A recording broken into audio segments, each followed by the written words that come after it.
guys, welcome back to the channel by MWoo. I'm MWoo, aka Marianne, and here we talk about all things crafty, primarily knitting. Today I have episode 17 of the knitting podcast that we host here, and it should be a good one. I have one finished object, a handful of works in progress. I think 3 are like new cast-ons that you guys haven't seen before, which is exciting. And some yarn acquisitions that I made because July was my birthday month and I got some good goodies, so I will pop those in at the end. The last time I filmed was before I even went on the July long weekend trip that I usually do, or that we've started to do, and that was a really great experience. I want to do a lot more knitting on that trip than I did. I did get a little bit in, but I just took it as a week off to relax and enjoy some of the nice summer weather, which was really nice. We did s'mores, we had a campfire. It was just overall a really great experience. And then July just kind of flew by. I don't really know what happened. Work was a little busy. We're like pet sitting, so the house is a little crazy. And we're ramping up for the last month of what I've deemed like summer because come September, we're gone. We're gonna be going on a trip to Japan and I am beyond excited for that. But anyways, enough of that little update. Let's talk about knitty stuff. So what I'm wearing today, let's talk about that first. This is the Reveries tee by HerbGarden Knitwear, aka Hannah. And it is a t-shirt that I finished maybe a couple weeks ago. It was finished in the last podcast episode. And it's this beautiful circular yoke, pure silk t-shirt that I've been wearing a ton these last couple weeks because it's been so hot. This is a pretty standard circular yoke fingering weight t-shirt. The fun things about it is this 2x2 collar detail on the edges here and also on the band and the bottom. I won't show you, but it's on the hem of it. And then it has this like little circular eyelet detailing, which is really fun. It's just the right amount of like eye candy in my opinion, but also still a very wearable plain top. I've been, getting a ton of use. It's great with jeans, it's great with shorts, it's great with skirts.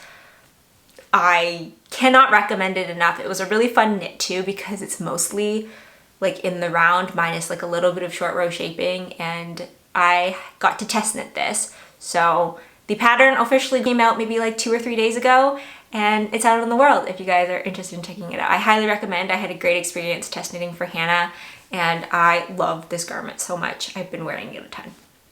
I will leave it at that because I've talked about it a lot in the past. If you want to hear more about this and my thoughts and my process, go check out the last couple episodes because this is featured in that. This is probably going to follow a fairly standard structure with finished objects, works in progress, our acquisition / future plans. Let's start with the first and only finished object of the episode.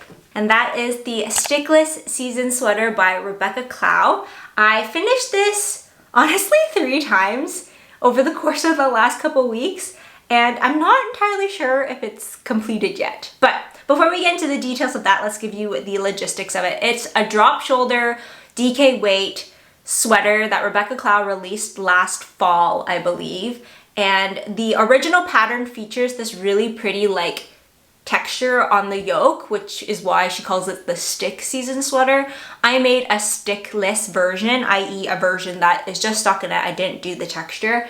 And this one is one that I've been saying is heavily inspired by a version that Rebecca Clow has herself, but in retrospect, it's just a copycat. It's the exact pattern, it's the exact yarn combination that she has that I fell in love with when I was watching her podcast and I knew I wanted one for myself. So this is made in drops alpaca in the color grass green, held with a strand of Knitting for Olive soft silk mohair, and it produces this like really drapey, really soft texture. If you guys have ever worked with alpaca, you know how like drapey and soft that is. This is like that texture.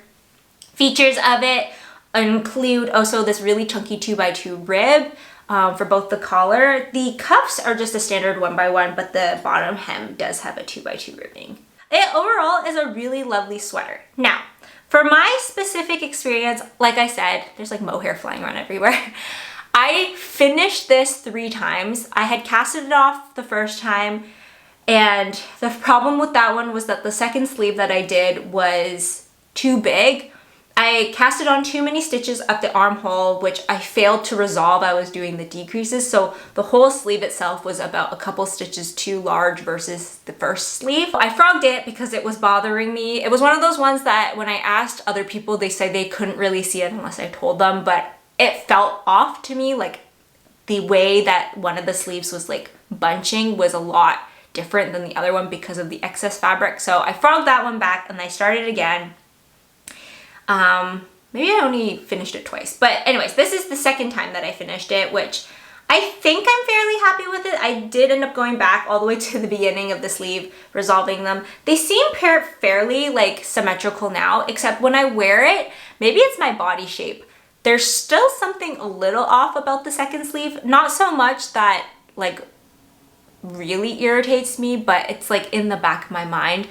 We'll see if I decide to frog it again. I don't think so. I have something else to fix on it before I can officially call it complete, and that is the sleeve length now. Both of the sleeves after I blocked it are too long. I think I failed to account for the fact that this is a drop shoulder, and so when you block it, this shoulder line is a little lower, and therefore the sleeves don't need to be as long. So I don't know if you can really see there. It's kind of hard to show. This is like what it's laid out flat. It goes up to like the middle of my palm. I probably could have stopped the actual sleeve length at where I started the cuff. It's not the end of the world, but because the sleeves feel a little long, I think the sweater looks a little disproportionate right now. So I might go and do that. It's not too bad, which is also one of the reasons why I haven't fully weaved in the ends. Now, I love this sweater in theory. I've talked about really wanting this sweater to be like the drop shoulder sweater pattern for me. Something about it isn't quite right, and I don't exactly know what it is. I feel like it's the proportion between the chunky sweater and the boxiness. Maybe in my mind, the way that this like really chunky thick 2x2 sweater, which is also a folded collar, so it should be supported by like a really oversized kind of like can hold its structure shape. And I don't know if this drapey alpaca does that, / I don't know if the drop shoulder is as drop shoulder-y as I wanted it to be, given that this collar is so chunky. So I'm not gonna frog this sweater because overall I do like it. I just think maybe I need to get used to it. This is my first drop shoulder sweater that I can think of actually. So maybe part of the problem is that I'm just not used to it. I don't know. Maybe it should be a little more oversized. I don't remember what size I did. I think I did size 2 or size 3. I'm trying to check my notes here. I did size 2, which fell in the right range of the recommended ease, the positive ease in this sweater. Maybe I should have gone bigger for what I was trying to envision. I don't know. I just know that it's not a shoe-in that I'm for sure gonna make the exact same sweater again, even though I originally, when I bought yarn for this one, I bought the same yarn combo in black to make a black version. I think I'm really not like excited about this right now because it's like just excessively hot and not the time to wear a mohair sweater, which is 100% my fault. It was a great like knitting experience. The alpaca and the soft silk mohair is like really stretchy, really nice on the fingers and like when you're just working with it. But yeah, I'm like just sweating, sitting here wearing a silk t-shirt. The thought of trying this on and trying to troubleshoot what exactly I don't like about it is not very enticing right now, I'm not gonna lie. At the end of the day, it might just be something that's like in my head. I sometimes get that way. I don't know about if you guys are like this, that when you think about something a little too hard, you get like more and more fixated on it, even though it's not actually a problem, and then like you put it down, you don't think about it for a bit, and then you come back and revisit and that problem like doesn't really exist. So maybe that will happen. I'll give you an update later on in the year when it's actually more appropriate and I can be excited about wearing a mohair sweater, because right now that excitement level is non-existent. It's too hot. Hello, Editing Marianne here. Wanted to jump in and just mention that I've been sitting with this a little bit more, and it dawned on me after I tried on all of my summer tees where I had a drop shoulder summer tee that I think the issue is the drop shoulder construction. I don't know if I'm a big fan of it. It is a nice sweater construction from a knitting perspective, but I don't know if I love the way that it fits on me. At least these like softer drop shoulders where they're not like super oversized. So just something that I'm noticing. I still really like the sweater and I will continue to wear it once it gets more seasonally appropriate. But yeah, sometimes the construction isn't the quite fit, and I think that's the case here. Let's move into the Melides dress update, or the whip update section. So the Melides dress has made quite a bit of progress, I think, since the last time I showed it. Oh my god. Oh no. Oh no. Okay, sorry, live right now. I don't know if you can see. There's a color difference, no? Between this section and this section? Am I crazy? Do you guys see that? I haven't really sat with this in the light because I usually work on this at night, but looking at this here now, I'm pretty sure that's a color difference in the top half and the bottom half, which is throwing me off because I ordered the yarn in one batch and I thought they all had the same dye lot number. Now I don't know if I checked. I don't even know if I have all the like labels anymore to even check that. What is happening? Holy moly. I'm like kind of freaking out. Okay, one sec, I'll be right back.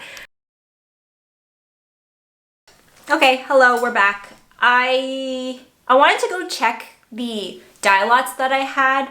I have 2 skeins left. They're the same dye lot, and they're the same dye lot as the skein that I'm using. However, I don't have the labels to any of the yarn that I was using for the first half. And I don't remember if I put them on my Ravelry page. Yeah, okay, so my Ravelry page also has the same dye lot number as the ones that I still have. And I would have labeled that based off the first skein that I was using. So I don't really know what's going on with this color difference, but it is very much existent and it's throwing me off a little bit. And like the interesting part here is like when I hold this skein, which is what I'm using right now, to the bottom half. Oh no, I think it was just the one skein. Because I'm looking here, this is the new one that I'm using. And you can see there's this patch in the middle that is like not aligned. Oh my god. Maybe there was one that wasn't the right color. I'm just realizing this now, and it might mean I might frog it back, which is not what I want to do right now. Especially because I'm like on a little bit of a time crunch, but it really bothers me. Okay, we'll have to figure that out later. That's just it. Like this stuff happens. It'll be okay.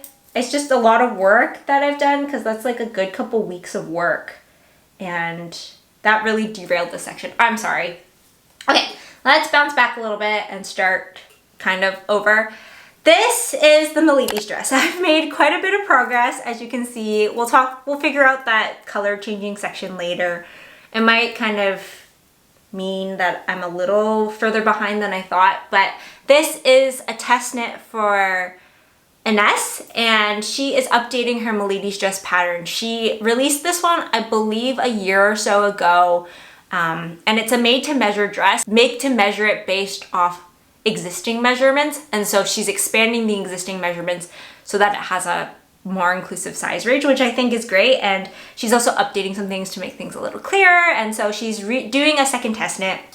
I thankfully got chosen. I've been thinking about the Melides dress since I saw it ages ago, and I took it as a sign that I was like, if I get this dress, I will knit it. And I got it, so I've been working on it. It's a really interesting design in the sense that you start with a provisional cast knot at the waist. You make the bust section moving up, and it's a reversible, so you can wear it with a V-neck in the front with buttons along the bottom, or along down the middle, and the back is like a scoop neck. And then it's just like kind of like an A-line skirt downwards. I thought I'd been making a good amount of progress. I think that that green color section, like mismatch, is very obvious now that I'm looking at it. So I will have to rip this back, which means I will be negative progress. This is due in September for a test knit, and because we're gone in September, I wanted to get this done for August, which is only a couple weeks away. And like the end of August is only a couple weeks away. So this put kind of a bit of a negative hurdle, but we'll make it work. If it has to be a little bit shorter for the actual test knit, that's fine. I've been otherwise having a good experience with this.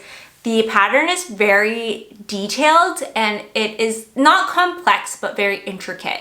It's a pattern that is definitely overwhelming when you first get it. It's a very large pattern. I think it was like almost 28 pages, maybe 30 pages or so. And it walks you through every single component. Overall, given how like complex it could be, it is very well written and very, very like easy to follow. I think I've mentioned this in the past. I wouldn't recommend this for a new knitter.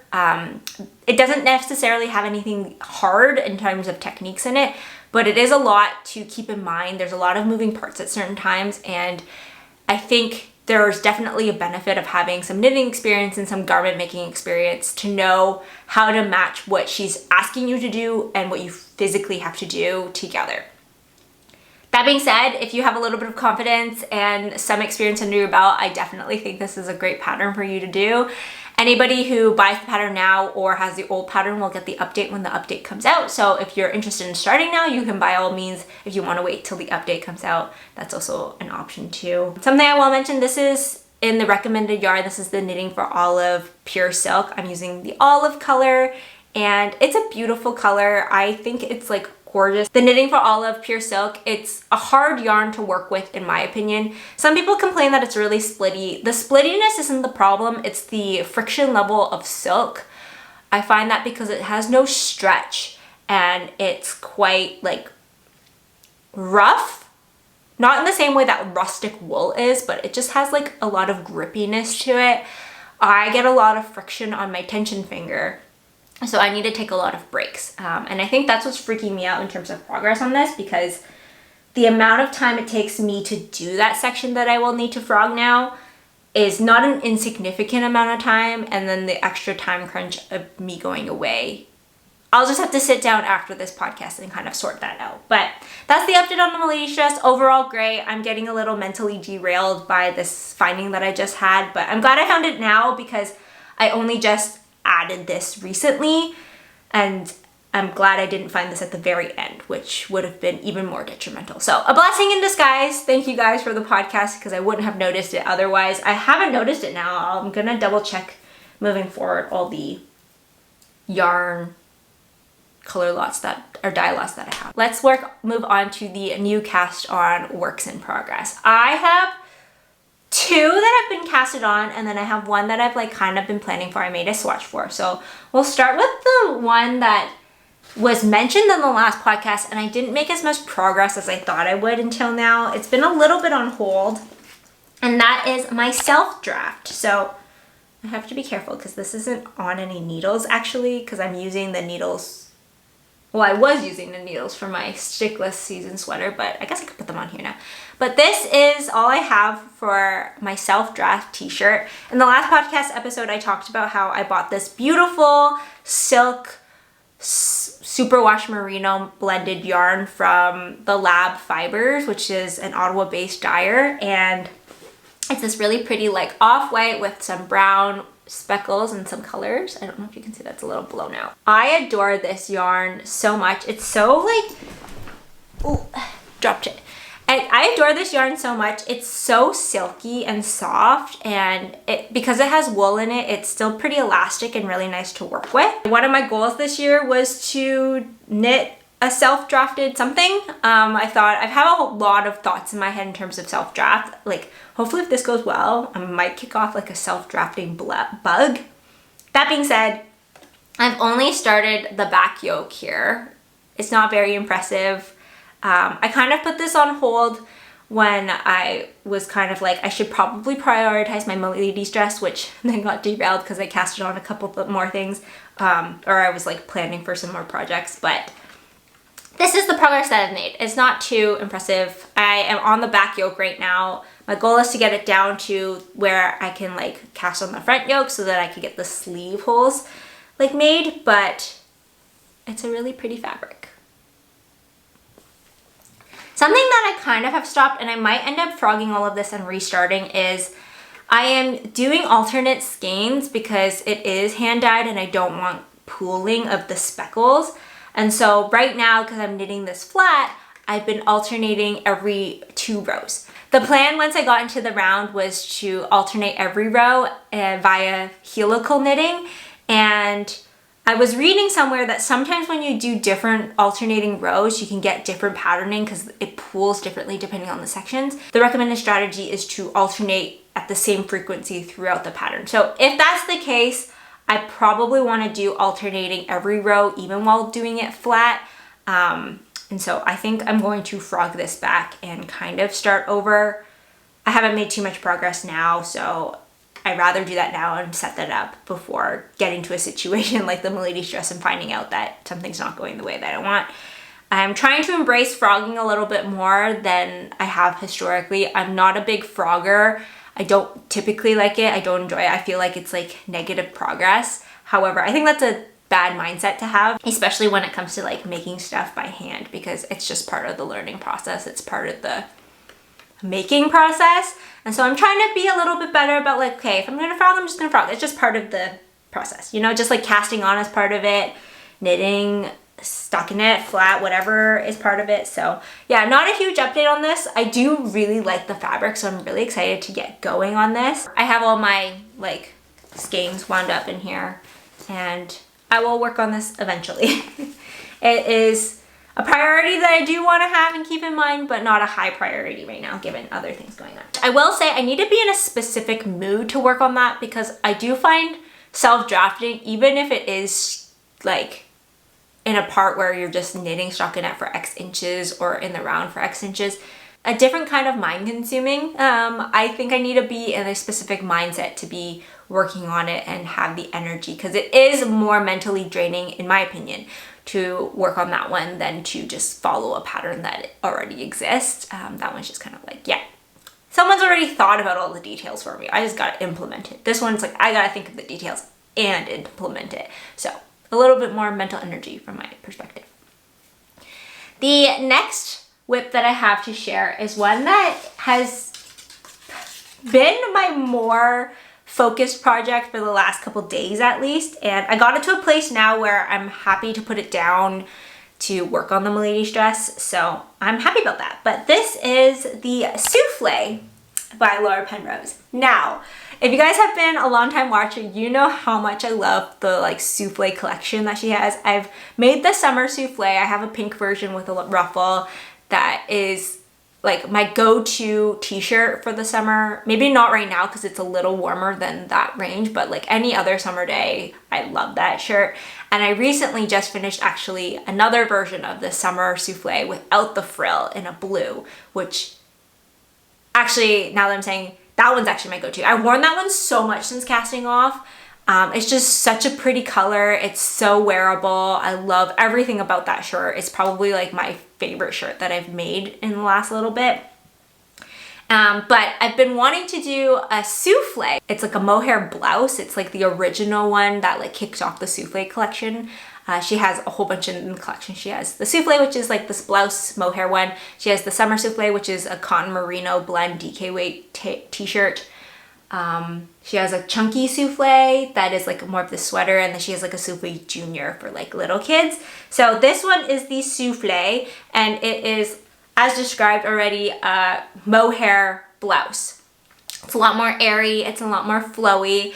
The key features of it is this sheer section on the top and the yoke section, which is mohair held single, and then the rest of the body is held double. It features an I-cord detail neckline and this really cute keyhole closure at the back, and obviously the quintessential frill. So this is how much progress I've made.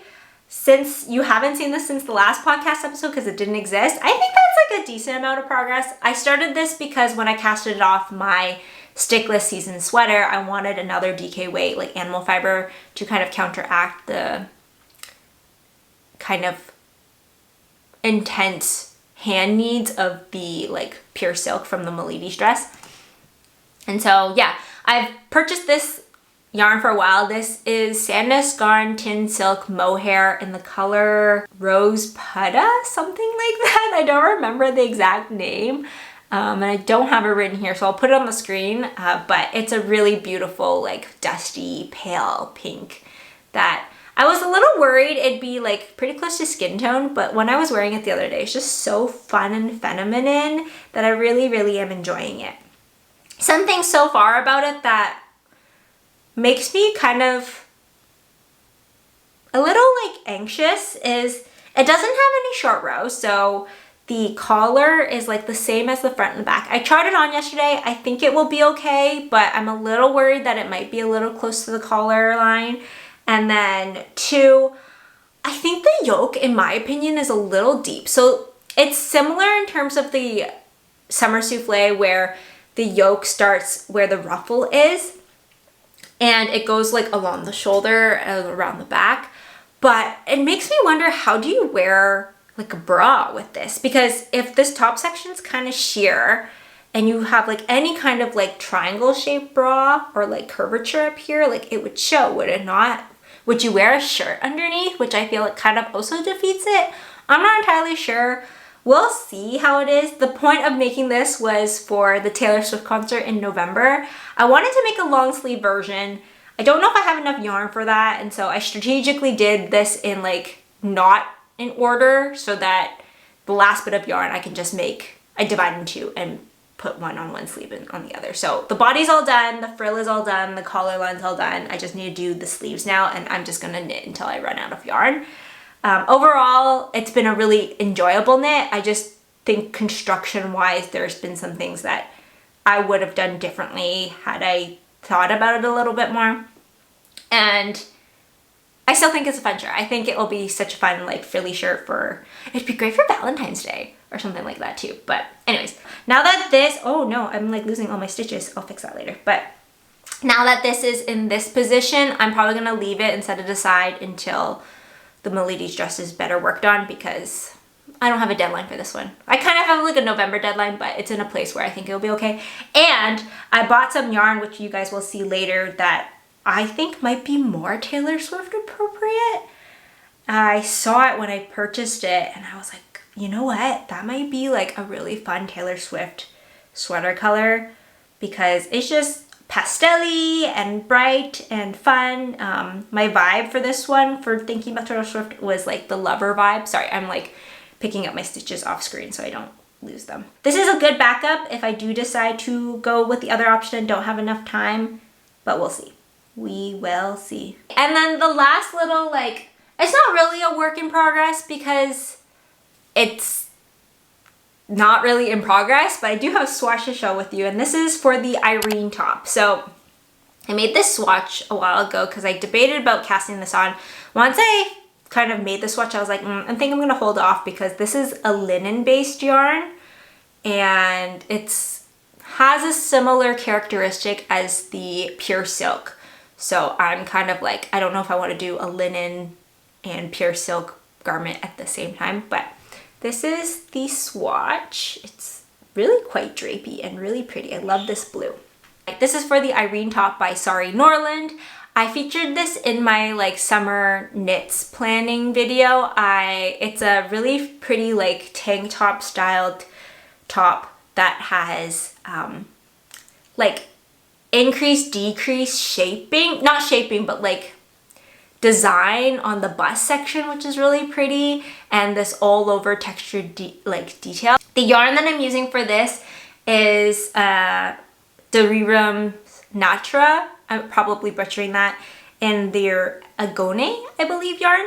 It's a 100% linen yarn. I've never used linen before, and this is in the color Voie de Lacté, something like that, which I think translates to Milky Way, and it's this really dark blue. Linen has this really nice sheen that I wasn't expecting. I'm not gonna lie, I think this is a little sheer for what I would like to wear as like a t-shirt, or like a top, so I'll probably have to wear it underneath something. I was originally just gonna cast this on, but I was planning on doing the Sari Nordlund Colette pullover a while back in the springtime, and I was really having issues with her like matching her pattern's gauge, and so in order to prevent that from happening with this, I was like, I'll swatch. Sometimes if I've done a project from that designer before and I met gauge perfectly fine with no issues, I'll just go for it. Because the Colette pullover had like a weird gauge that I was having trouble meeting, I didn't feel like taking a risk and just diving into this one just in case she has like a different type of tension than I do. So did a swatch. I think I met gauge. I didn't actually measure it once I blocked it because I then proceeded to work on other projects. Now this linen is very splitty. Just like putting it in the water to block it, like it just unraveled like crazy. You can see that there. So I will see what goes with this one. I do think I want to knit this eventually. I don't know if I'm actually going to do the increasing and decreasing detailing, which is I know the whole point of this top. But I think just like this texture all over will look really nice. So we'll see. I will think about those when I get there because I have a lot of stuff I need to work on in the meantime. So those are all the things that I have finished / am working on. Let's move into the yarn inventory update. This section, I don't know when I started just like incorporating them every time. I think it's like more of a tracking for me. And I was really excited when I was getting closer to like the 100 unit mark. Once I hit that, I think just like it blew up. I kind of lost momentum because I started purchasing more yarn and I continue to purchase more yarn. And while I feel like that's a little disappointing on my end because I was really working towards this goal of prioritizing my inventory, I've also accepted that like this is just what's happening. I'm not saying I should just lean into it and just blow all my money now because we can't do that. We have things to purchase in like other aspects of my life. But that being said, I don't want to feel guilty about getting yarn that actually makes me happy and sparks joy and that I like want to work with. All that to say is that I'm still going to be mindful about my yarn stash. I am now hitting capacity in terms of like how I can store yarn. So I think that's a good gauge that I like need to cool it. But I may or may not keep sticking to this like 100 unit goal that I had set before I'm allowed to buy more yarn because I just, as of right now, it hasn't been sustainable, and if anything, it's just making me feel worse about the yarn that I have, and it's kind of taking away from the joy that like is part of that process. So I'm not gonna reference that goal as much anymore, but I still will be mindful about like giving updates about how things are going and being transparent about that. So I did purchase more yarn. Like I mentioned at the beginning of the podcast, July was my birthday month. And I didn't go in with the concept of wanting to buy yarn for my birthday or like for a special event or anything. But at the beginning of the month in July, Elsie from Sunday Fabrico released her color of the month. And it was this glorious like pale blue, kind of like not speckled, not tonal either, kind of like patchy yarn. I was just looking at it now and I fell in love with it. It was a beautiful color and it was called Salt Water, and I just felt like it really spoke out to me, and I was like, you know what, maybe I'll purchase some for my birthday. A little while later, she also released her True Color Summer collection, and I couldn't hold back, and I was looking at her inventory of what things she had in stock, and so I made a big Sunday Fiber Co. yarn purchase, which one, all her yarn is gorgeous. I'm so happy about all the stuff that I picked up. And then two, it was really nice to support a Canadian hand dyer. She's based in BC, and so she's not super local, but she's like still within Canada, which is really exciting. Purchased a whole bunch of stuff from there that I will show you guys. I wasn't joking when I said that I purchased a lot. So this is the bunch. I will walk you through, if I can even hold it all on my legs. I'm like dropping everything. I will briefly go through what I have plans for them because I typically do buy yarn with a project in mind. I don't just buy yarn for the sake of buying yarn. Even if it's like a self-drafted tee, I do the math in terms of like, okay, historically, how much do I need for a t-shirt, etc., etc. So everything that I buy that I have in my inventory is very intentional from a project perspective. These were no exceptions. I'm gonna bring up my document that I keep all of this information stored so I can reference it. I guess I'll go through them in terms of like order, in terms of how I ordered them, what caught my eye. So the first thing that I got from her was this, I need to,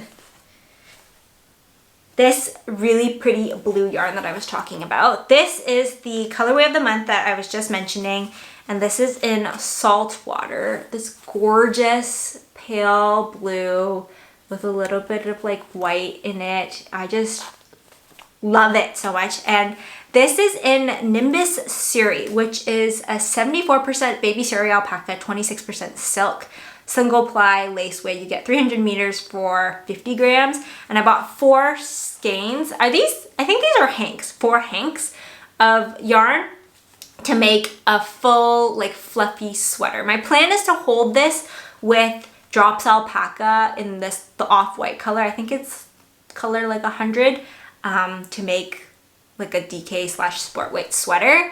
I think it'd just be so fluffy and cute, and I think it will be gorgeous. I haven't swatched it yet, but I mean, like, what's not to love about this blue? So yeah, this is the July colorway. I thought this was really fun to be like kind of like a birthday month sweater. I'm not going to finish this in terms of for my birthday. My birthday has long passed, and realistically, it's also going to be too hot for an alpaca sweater, but I'm really excited for that. That's my vision for this, to use to like all over pullover.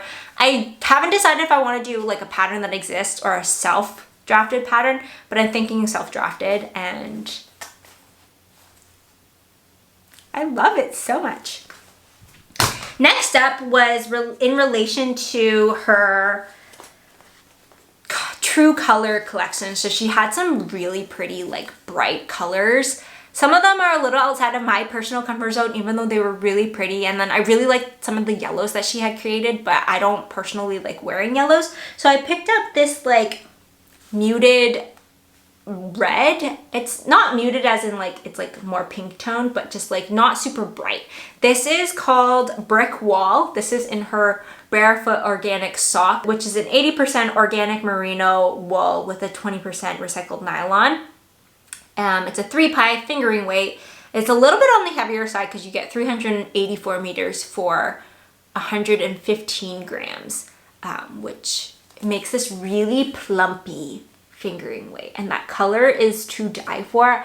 I really want to make a tank top with this. I've kind of been inspired by her version of, I think it was the My Favorite Things Knitwear camisole number 9 in the like brighter red. I think it was, I don't remember what the name of that color was, but thinking that, my only thing about the My Favorite Things camisole number 9 is that I've made it before. I do really like the way it looks. I lean away from it because 1, it's not size inclusive, and then 2, as much as it looks really nice, the detailing, I didn't really like doing like the way that she did the folded edges, but it looks so clean. So I'm kind of debating between it. I want to do a tank top similar to, if not the camisole number 9, we will see, but I got 2 skeins of that for that, and I really like this red. I think it's like such a nice red without being like a super bright in your face red. Love this. Also part of her True Color collection, which is kind of like, I feel like a cop-out because she didn't dye it, but I really like the base, was Drift DK. This is 50% baby alpaca, 25% silk, 25% linen DK weight yarn. This is the undyed version, and I love that you can kind of see the different like composition in it. Like there's a little bit of like, I think it's the linen, like this light brown streak throughout. I think this is so fun. I bought 3 skeins of this to make the Beneath Wave Vest by Joanne Coonan. It's a really pretty like textured vest. I think it's gorgeous. Put it here. I wanted to do kind of like a summer vest tank split kind of thing, hence this like super drapey DK. Really got that super nice like light brownish yellow undertone that I think is really pretty, and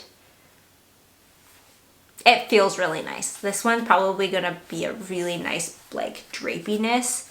You can just see how like that wiggles versus like the merino, you know? Sneak peek to this one. This is her Kindred fingering in Stardust, which is this really fun blue, yellow, reddish speckled. I don't even think this is speckled. I don't know how to describe this. I'm really bad with describing like hand dyed, but I really want to make a muscle bra with this. I think it'd be so cute. I like love it. The Kindred fingering is a 100% untreated organic merino wool 4-ply fingering. I think this is like its typical like fingering weight, 400 meters for 100 grams. I think it will make a beautiful muscle bra. Gonna cast this on sometime to have as just the like easy in the round stockinette. Don't have to think about project on the go, probably when I go to Japan. The last 3 skeins are what I think might become my Taylor Swift sweater. Let me know what you think. But this is Sunday Fiber Co.'s Solstice fingering in her Candied Mountain base. How gorgeous is that? It's like cotton candy vibes and it's so pretty. The naming of it is like on point. This is also 100% untreated merino wool. This is a high twist relative to the like Kindred fingering. You can see that the twist on this ply, which I think is really nice. And I fell in love with how this like came up. I think it's so pretty. I've seen photos of people making garments with the Candied Mountain and the way it knits up together is just everything you want in a sweater. I picked up 3 to do a hopefully fingering weight light kind of pullover sweater that honestly might be Taylor Swifty. I think now that I'm like holding this versus like that, I mean, they're both kind of lover vibes, but I don't know, leaning towards that. I don't know if I'll be able to get that sweater done in time, but I think that would be really fun. So those are all the yarns that I picked up from Sunday Fiber Co.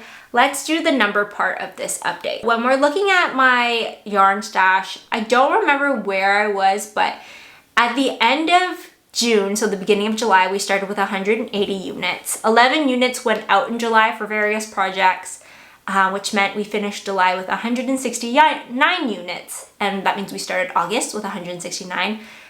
All the Sunday Fiber Co stuff actually came in on like the 1st of August, so I count that as like an August date, so that means 13 units came in, and as of right now, 2 units have been used up in August, used up or started. So we're at 180. Basically, July didn't happen with the stuff going out and stuff coming in.